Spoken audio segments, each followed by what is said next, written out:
Sejam muito bem-vindos a esta análise. Hoje a gente vai mergulhar fundo no estudo de caso histórico e bíblico fascinante sobre Isaac, Rebeca, Jacó e Esaú. Nosso objetivo aqui é desvendar o impacto absolutamente devastador que o favoritismo parental pode ter numa família. E olha, vamos entrar direto nisso porque essa não é só uma narrativa de milhares de anos atrás, tá? Na verdade é um espelho profundíssimo para os erros na criação dos filhos e aquelas dinâmicas tóxicas que, infelizmente, a gente ainda vê todos os dias. Para organizar nossa conversa, nosso roteiro vai passar pelos seguintes pontos: 1. O início do conflito. 2. Os perfis de Jacó e Esaú. 3. O engano e a fratura. 4. As consequências espirituais. E 5. Igualdade na criação hoje. Ponto número 1. O início do conflito familiar. A história já começa com a revelação daquelas. Antes mesmo de os gêmeos nascerem, uma profecia divina indicou que eles formariam duas nações totalmente distintas e, surpreendentemente, que o maior serviria ao menor. Isso por si só já estabeleceu uma dinâmica super intensa desde o princípio. Mas presta atenção num detalhe crucial. Isso apontava para um propósito histórico lá na frente, na formação de dois povos. Definitivamente não era uma justificativa para criar divisão dentro de casa. A responsabilidade por manter a igualdade e a justiça no lar continuava sendo 100% dos pais. Ponto número 2. Perfis de Jacó e Esaú. E é aqui que a gente vê claramente a divisão daquela casa. De um lado, a gente tem o Esaú. Um cara rústico, caçador-perito, um verdadeiro homem do campo. E o pai, Isaac, tinha uma predileção enorme por ele, simplesmente porque adorava as carnes de caça que o filho trazia. Do outro lado, temos o Jacó, um homem muito mais estratégico, pacato, que preferia a vida nas tendas e que acabou virando o grande queridinho da mãe, Rebeca. Percebe a armadilha? Temos aqui o cenário perfeito para um desastre. Pais projetando suas preferências pessoais baseadas puramente nas características naturais de cada filho. Vamos para o ponto 3, o engano e a fratura. O primeiro grande erro dessa família explode em torno do famoso direito de primogenitura. Para quem não sabe, isso era um privilégio cultural e espiritual gigantesco na época, que garantia ao filho mais velho a liderança de toda a família. E a coisa sai do controle quando Esaú, voltando do campo e jurando que estava literalmente morrendo de fome, age por puro impulso. Ele vende esse direito inestimável para o Jacó por um simples prato de lentilhas. Pois é, ele trocou uma bênção espiritual eterna e o futuro da família por uma gratificação física imediata.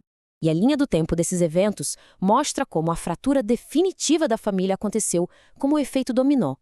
Isaac, já bem velhinho e quase cego, pede uma refeição especial para dar sua bênção final a Esaú. Só que a Rebeca escuta a conversa atrás da porta e, na mesma hora, arquiteta um plano completamente enganoso. Isso mostra o nível de absurdo que uma mãe guiada pela predileção chegou, intervindo de forma totalmente errada para garantir que o seu filho favorito recebesse a bênção a qualquer custo, jogando a ética da família no lixo. E o que agrava tudo é que Jacó não ficou só assistindo, não. Ele participou ativamente de toda a mentira. Olha só o passo a passo. A mãe prepara a carne com um tempero exato que Isaac gosta. O Jacó veste as roupas do irmão e, pasmem, coloca peles de cabrito nos braços e no pescoço para simular os pelos de Esaú. Mas o terceiro passo é o mais assustador. Ele mente na cara dura para o pai cego e ainda tem a audácia de usar o nome de Deus para justificar como conseguiu caçar tão rápido. Foi uma verdadeira educação às avessas. A mãe ensinou e ajudou o filho a enganar, sem nem ligar para o risco de atrair uma maldição espiritual. Ponto 4. Consequências espirituais. Agora a gente começa a ver a conta chegar. E o impacto imediato daquela mentira foi simplesmente devastador para todo mundo. Pensa comigo. Esaú foi consumido por um ódio tão profundo que começou a planejar o assassinato do próprio irmão assim que o pai morresse. Jacó, morrendo de medo, teve que fugir de casa no meio da noite, virando um fugitivo exilado que, ironicamente, nunca mais veria a mãe que bolou o plano. E os pais ficaram com uma casa permanentemente estilhaçada. Isaac acabou morrendo sem nunca mais ver a sua família sentada junto à mesa. O peso dessas escolhas desonestas não desaparece da noite para o dia. Ele ecoa por uma vida inteira. Décadas depois dessa confusão toda, já morando no Egito, Jacó olha para trás e resume sua própria história com estas palavras super pesadas. Poucos e maus foram os anos da minha vida. É uma lição dura, né?